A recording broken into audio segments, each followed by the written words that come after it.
Praise the lord. ప్రభు నామమున శుభాభివందనములు తెలియజేస్తూ ఉన్నాను. మొదటి తిమోతి రాసిన పత్రిక 6:10 ధనాపేక్ష సమస్య కీడులకు మూలం అంట.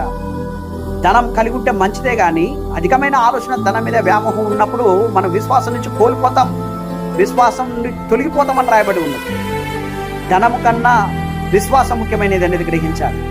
ఎందుకనంటే ధనవంతులందరూ పరలోక రాజ్యంలో చేర్చబడని, సూది బెజ్జంలో ఉంటేనే దూరునేమో కానీ ధనవంతుడు పరలోక రాజ్యంలో చేర్చబడడు అని రాయబడి ఉన్నది. ఎందుకనంటే ధనం కలిగి ఉంటుంట మంచిదే, కానీ ధనం కన్నా ముఖ్యం ప్రభువును కలిగి ఉండాలి. నువ్వు ప్రభువును కలిగి ఉండి ధనం కలిగి ఉన్న పర్వాలేదు, కానీ మన వ్యామోహం అంతా కూడా, మన ఆలోచన అంతా కూడా ధనంపై వెళ్ళింది అనుకో, అప్పుడు విశ్వాసాన్ని కోల్పోతామట. విశ్వాసాన్ని కోల్పోయి మనమే మోసం చేసుకున్న వారం అవుతామట.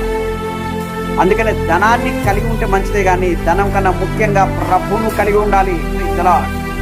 హల్లెలూయా. మన లూకా 16:19 చూస్తే అక్కడ ధనవంతుడు కనపడుతున్నాడు. అతను ఊదా రంగు ఖరీదైన వస్తువులు అతను ధరిస్తూ ఉన్నాడు, సన్నపు నార బట్టలు అతను ధరిస్తూ ఉన్నాడు. అతని ఇంటిలో రుచికరమైన విందులు జరుగుతూ ఉన్నాయి.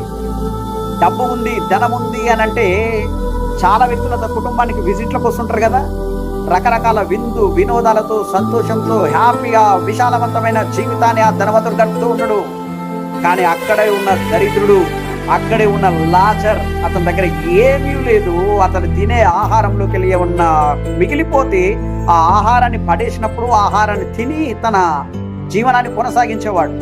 ఆ సందర్భంలో అతనికి భయంకరమైన జబ్బు మరొకటి, గుళ్ళంతా కురుపులై ఉన్నాయి. ఆ కురుపులన్నీ కుక్కలు నాకుతూ ఉండేవట.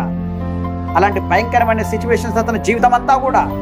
కానీ అక్కడే ఉన్న ఆ ధనవంతుడు ఏ విధంగా విశాలవంతమైన జీవితాన్ని గడిపినా మనం చూసినాం. ఒక రోజుకి ఇద్దరికి మరణం వచ్చింది.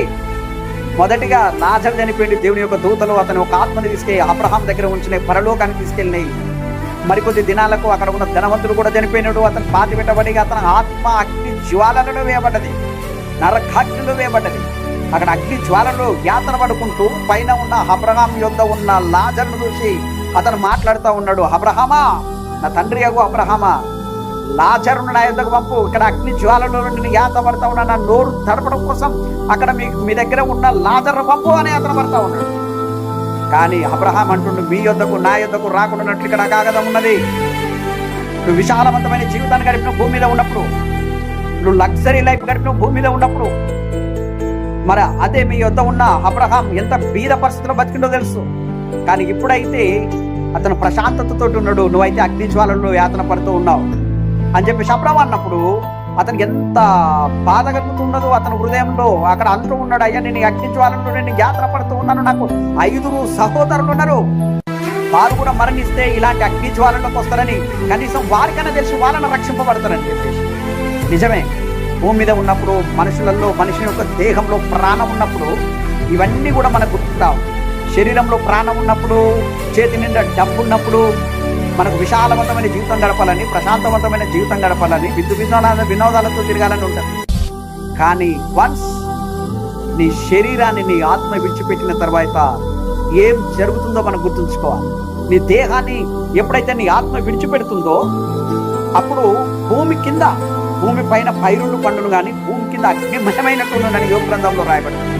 భూమి మీద పైరులు పండే సహజమే, కానీ భూమి కింద అగ్ని జ్వాలలు ఉన్నాయంట. భూమి కింద మనిషి మరణించిన తర్వాత నీ ఆత్మ ఎప్పుడైతే పాపం చేసిన వారిని అయస్కాంతం ఏ విధంగా అయితే లాగి పట్టుకుంటూ ఉందో ఇనుప ముక్కల్ని, ఆ విధంగా పాతాళం పాపం చేసిన వారిని లాగి ఈడ్చుకొని కిందికెళ్తా ఉందట.